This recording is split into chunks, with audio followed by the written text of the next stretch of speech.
The United Nations welcomed the agreement, but in a statement from its mission in Sudan, it cautioned that the transitional partners would need to urgently address unresolved issues to complete the political transition in an inclusive manner, including women's meaningful participation.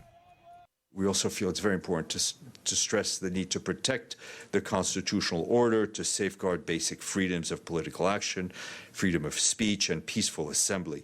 The transition partners will need to urgently address unresolved issues to complete the political transition in an inclusive manner with respect for human rights and the rule of law. The reinstated Prime Minister struck a positive tone at the weekend. Signing this framework agreement today widely opens the door for fixing all of the causes and challenges of the transition. The last 2 years have certainly achieved much when it comes to this partnership, removing international isolation, removing Sudan from the list of countries sponsoring terrorism, economy, peace. There are many achievements, but there are still great challenges facing us.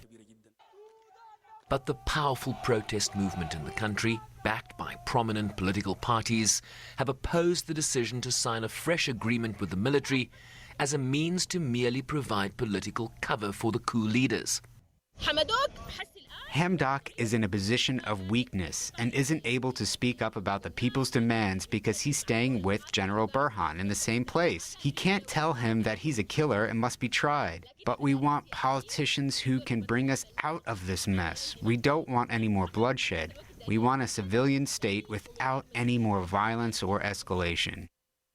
U.S. Secretary of State Antony Blinken tweeted that he was encouraged by developments in Sudan, but urged all sides to continue talks and complete key transitional tasks towards democracy, while reiterating Washington's call for security forces to refrain from excessive force against peaceful protesters.